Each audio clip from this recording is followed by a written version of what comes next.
Wow, bonjour tout le monde.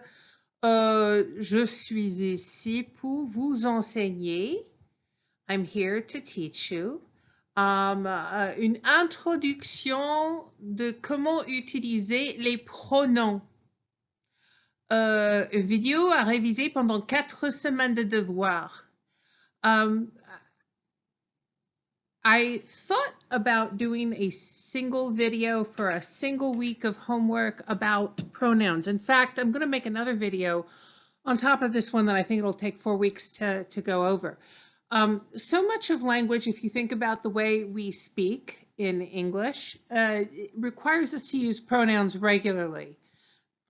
And while I like our textbook quite a bit, I think that it doesn't do enough to teach people how to use pronouns. And so I'm making a video to give you a general overview introduction. And for 4 weeks, I'm going to give you some pronoun homework because I think that this is a very important task.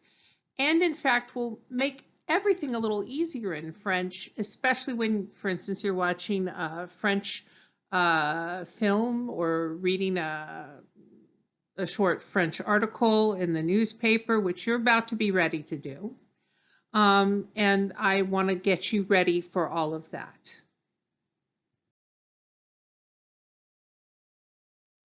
So what we have here are some general terms that will be helpful for you to know. 5 different kinds of pronouns. Les pronoms définis. We would call these quite literally in English as well definite pronouns, which means an example of that would be the train. If I want to say to someone, I have to catch the train, I could say I have to catch it. It's a specific thing. Le pronom défini en français, c'est le, la, ou bien les. Then we have in English indefinite pronouns, le pronom indéfini aussi en français. Et nous avons en. Et ça, en marche pour beaucoup de situations.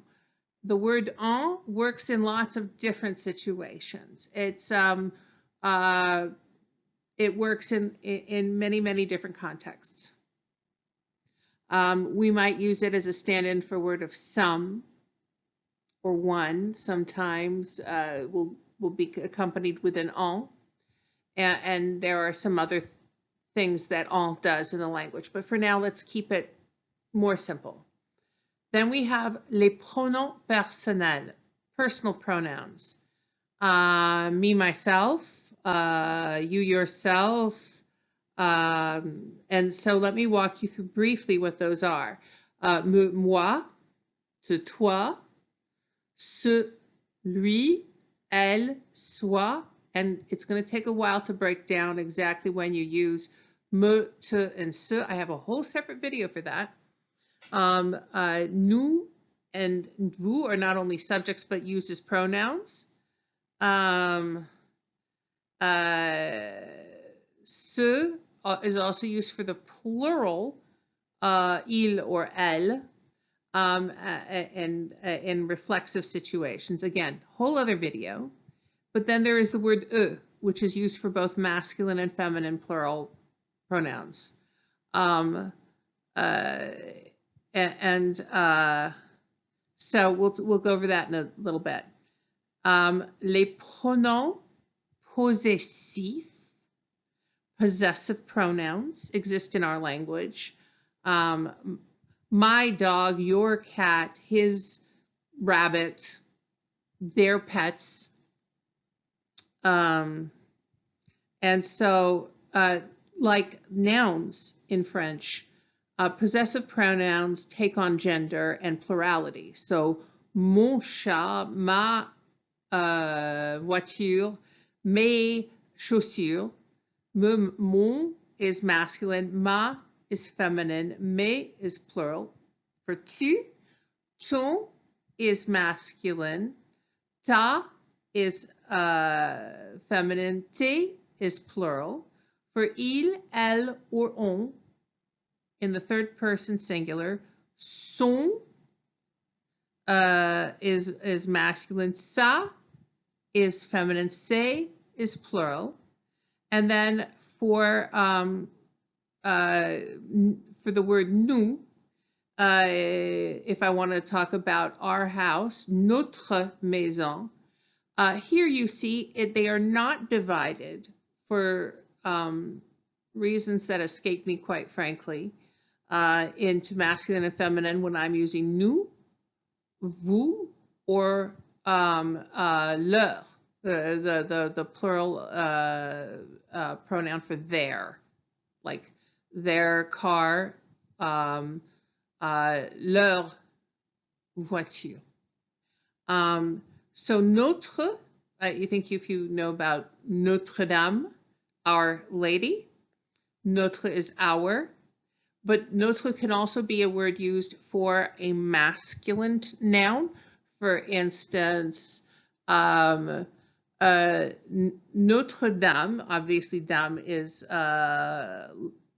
lady, but if I were to say our Lord, which is for the Judeo-Christian tradition a masculine term, I would say Notre Seigneur. Notre Seigneur. And if I have more than one thing I'm referring to, I have 2 dogs, as you know, and my husband and I would talk about nos chiens, our dogs, nos chiens. If I'm only talking about one, I would say notre chien cruiser, qui est un des chiens. The same works very much like this with vous. Votre is singular, vos is plural. Votre mère, your mother. Also, votre père, your father. But if you have more than one brother, vos frères, vos sœurs, if you have more than one sister, but if you only have one, votre sœur, votre frère. And then also, for il and elle in the plural, as the subject, a third person plural subject, I would use leur and leur the same way notre and votre are not gender specific for the noun. I would say, for example, leur pays, their country, or leur électeur, their voters, plural. The only thing that changes is I put an S on the end and it sounds the same. Leur and leur. Sounds exactly the same. Those are possessive pronouns. Now you're beginning to understand why I want to do this in 4 practices, because I think that actually this video you could watch it over and over again and you would get the essential information, but you're going to need a little while to practice using it in separate times with separate cases. And then there's one more pronoun which is used both sometimes for states of mind and literal geographic locations. Le pronom géographique of y. And you already know a phrase, il y a, which means there is, and that usually refers idiomatically to it, there, has, il y a, but I could talk about a place I want to go and use the pronoun y for there. For instance, I would say, je veux aller à New York. Je veux aller à New York. I want to go to New York. But if someone asked me, do you really want to go to New York? I would say, oui, je veux y aller. We're going to work on that a little bit, but so you understand that y then takes the place of to New York.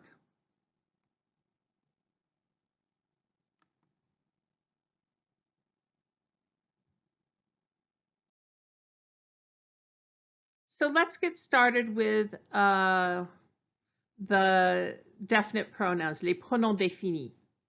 And here I have in the two boxes some examples of this relatively simple system. It'll be the first one we work on. So, il a le manteau dans le valise. Le manteau is the thing I'm going to find a, I'm going to make that the pronoun. But if, and so, il a le manteau dans le valise, he has the coat in the suitcase. Il l'a dans le valise. It remains the masculine word le, but it becomes apostrophized because of the vowel that follows. Il l'a dans le valise. And that's a masculine noun, le manteau. It also works for a feminine word, la chanson, which is the song. And je ne connais pas la chanson. I don't know the song. Not familiar with the song. Je ne connais pas la chanson. If I want to say this with a pronominal phrase, je ne la connais pas. Notice that in both the case with the coat and with the song, masculine and feminine, in both cases the word le and la appear directly before the verb conjugation. Il l'a dans la valise. A is the verb. Je ne la connais pas. It happens right before the verb, the third person, or excuse me, the first person singular conjugation of connaître. And then nous lisons les livres par Proust. That's a plural noun. Les livres par Proust, the books of the author Proust.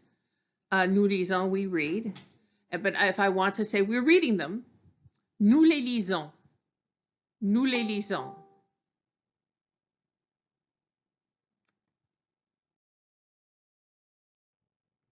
Here we have le pronom indéfini. En, indefinite.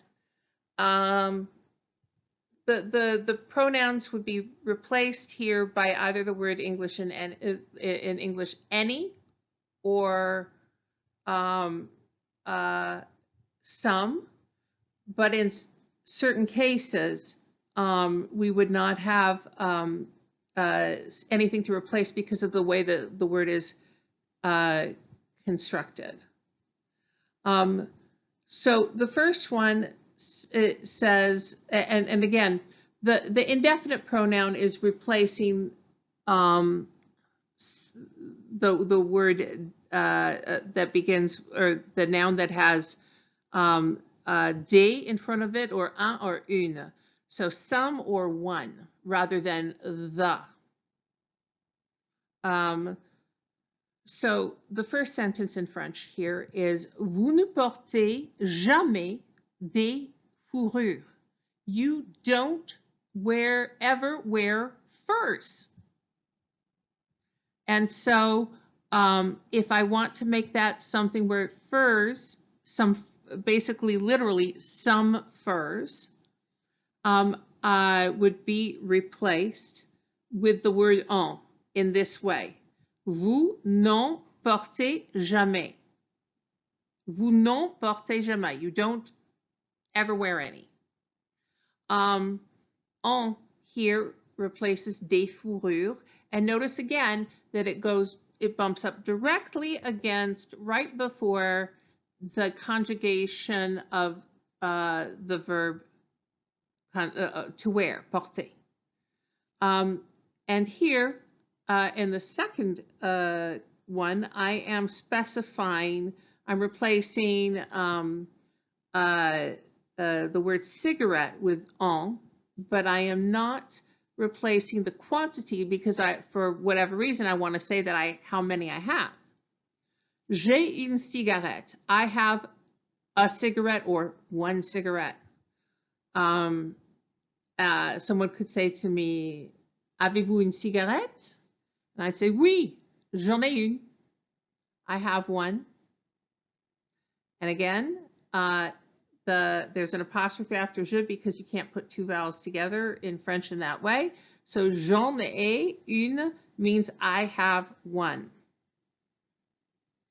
And here we have also the same kind of idea. Ils mangent des œufs avec du fromage. They eat some eggs with some cheese. For some reason, I just want to explain that they're eating some eggs as with a pronoun. I would say it as ils en mangent avec du fromage. So someone's asking, est-ce qu'ils mangent des œufs? I say, oui, ils en mangent avec du fromage. They're eating some with some cheese.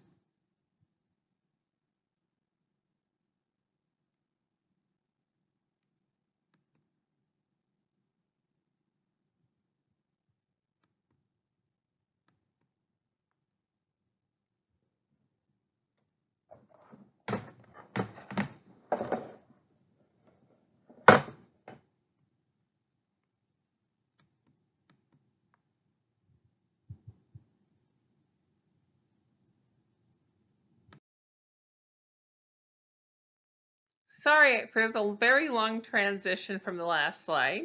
There was a technical glitch on my end. Here we have personal pronouns, les pronoms personnels. And notice that these are specifically indirect objects. So to someone, for someone, for the word changes for the same reason it does in English. If I want to talk to a man named William, I say I want to talk to William using his name, but then let's say someone asked me to repeat it. I said, yes, I do want to talk to him. I can't say to he. I would change therefore the way I express this. So here you can see how this works in French. Il raconte cette histoire à Louise. He is telling this story to a woman named Louise. Il raconte cette histoire à elle. He is telling this story to her. Nous achetons des billets d'avion pour les voisins. So now I'm not dealing with the pronoun for billet d'avion, but for les voisins. Les voisins. And so here, what I am saying is that I'm buying it for the neighbors, and then I'm going to say we're buying plane tickets for them. Nous achetons des billets d'avion pour eux. Je veux des nouvelles chaussures pour, and then I could say moi-même, but that's really heavier than it needs to be, for me. I want some new shoes for me. I would say in French correctly, je veux des nouvelles chaussures pour moi. Pour moi. For me. Not pour je. And then, elle fait tout pour you plaire, madame. She's doing everything she can to please you, ma'am. Maybe a customer service rep is getting bawled out by a customer and the manager comes over. She's doing everything she can to please you. Elle fait tout pour vous plaire, madame. Vous and vous remain the same, as I said at the beginning of the video. We're going to go over this carefully. I know it's a little confusing, but I want you to see it in action, and then we'll have some specific exercises for translation. Elle fait tout pour vous plaire, madame. And then if I want to talk to an individual man, here I say, il souhaite parler au président. They wish to speak to the president. Not always easy to get a meeting with the president. And so the pronoun here is for the president. Il souhaite lui parler. They want to speak to him. Again, these are to and for indirect objects. A direct object is something like that is done directly to, without a prepositional phrase like to or for. Let me give you an example. Are you eating an apple? Yes, I am eating it. That's a direct object. I eat the apple. The apple is direct because I'm doing a thing to it. This is indirect. They want to speak to him. Georges ne cesse jamais de penser à, and then here we would be using the informal you, which in the subject form is tu. But here you see Georges ne cesse jamais de penser à toi. George never stops thinking about you. This follows in the indirect object form idiomatically in French, whereas for us it would be prepositional, and I guess it still would be an indirect object. We wouldn't say to you. We would say about you. And here I want to use the word us. Marie déteste maintenant. Marie nous déteste maintenant. Nous is again considered the preposition here. That's a lot of information to absorb. We're going to practice. Here comes some more. Often possessive pronouns are the first pronouns that people learn in French. Les pronoms possessifs, basically what one owns. And here the object that is owns gender or plurality or singularity contributes to which of the words I use.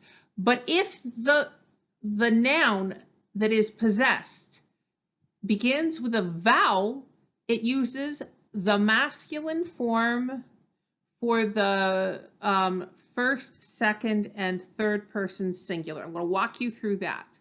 Rather than try to memorize the rules, just see it in action and we'll practice some. J'ai un chien, j'ai une chambre, j'ai les livres du cours. So I have a dog, I have a bedroom, I have the textbooks. And here we have a masculine noun, a feminine noun, and a plural, indeed masculine noun. So I would say mon chien, possessively. Ma chambre, because it's la chambre and le chien.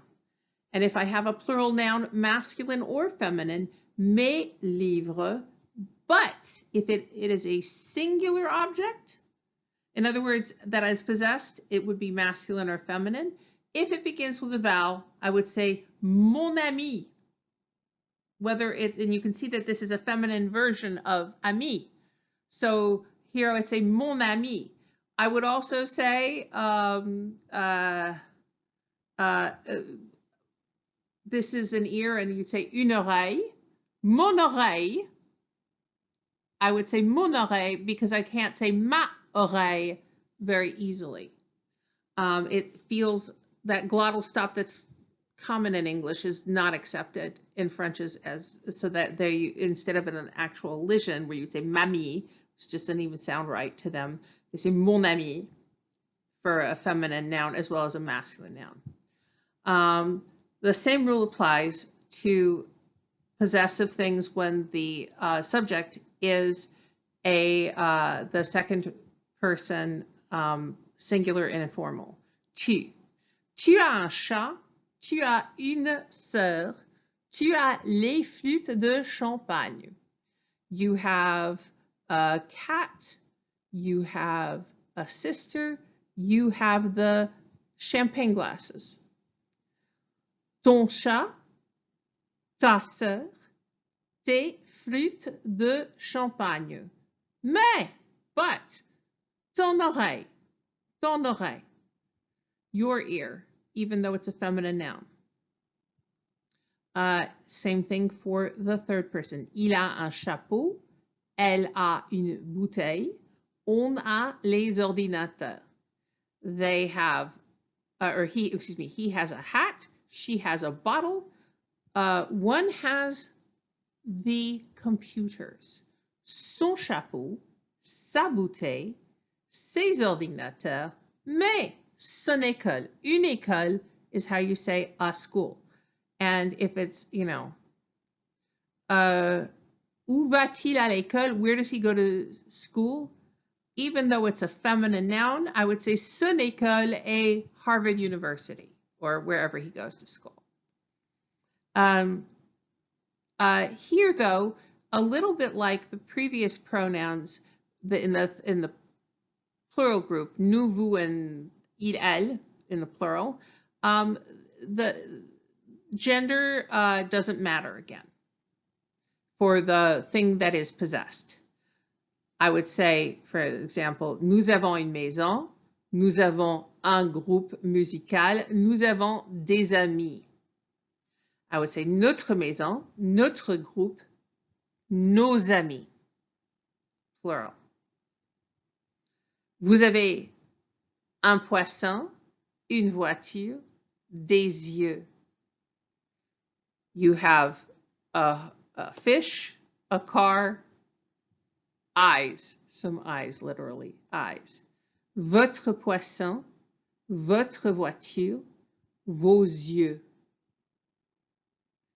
Same thing for il or elle in the plural. Here I've just chosen to put it in the feminine, but it'll be true for the ILS masculine plural, il. Elles ont un placard, elles ont une cuisine, elles ont des fourchettes. They, in the plural, have a closet, they have a kitchen, they have forks. I would say leur placard, leur cuisine, and then leur, plural with an S, fourchette. Those are the possessive pronouns. And then we have one more thing to go over. All right, here we have le pronom géographique, which is I. And it's not particularly intuitive to us in every case. Let me give you a couple of examples. So I'm putting, first of all, I put on the bottom of the first column here, il y a. You know that expression. It's not how we say there is. He or it there has is what it's literally saying. It there has, idiomatically. But I is for there in that situation. So I would use it though as a pronoun for place. Like, je vais à Chicago demain. J'y vais demain. And then it doesn't matter if there are some places that are referred to as à and some as en. Nous habitons en France dans un château. I'm getting rid of France as by the pronoun. Nous y habitons dans un château. We live in France. We live there in a castle. Nice work if you can get it. And then there is another one which is not at all intuitive for us because if I think about a thing, we don't think of that as geographic, but the French idiomatically do. So, vous pensez au grand examen que vous devez réussir, n'est-ce pas? You are thinking about the big exam which you have to pass, aren't you? It's basically what it's saying. And so if I want to use a pronoun for that big test that I have to pass, I would say vous y pensez, n'est-ce pas? Vous y pensez. It doesn't seem like it would be a their situation. We would say about it. So this is the last slide. I'm not putting homework at the end of the slide because I want to walk us through it pretty slowly. And what I'm going to do for each of these kinds of pronouns is to give you a series of sentences to complete. I'll send those to you in email. I'll ask you to translate them using a category because I think that practicing it maybe 20 times for each of these things would be beneficial, because I think it's a little confusing to even understand the difference between indefinite and definite pronouns without a little practice sort of in the field using the language. For now, for your first viewing of this, your only homework is to view it. What I'll ask you to do each time you have an assignment, though, is to practice using your category of pronouns after having watched this video again, to just kind of put it back in your eyes and your ears. You're going to be able to get this. It's a lot of information. It doesn't feel intuitive all the time, I think, but I know you can do this.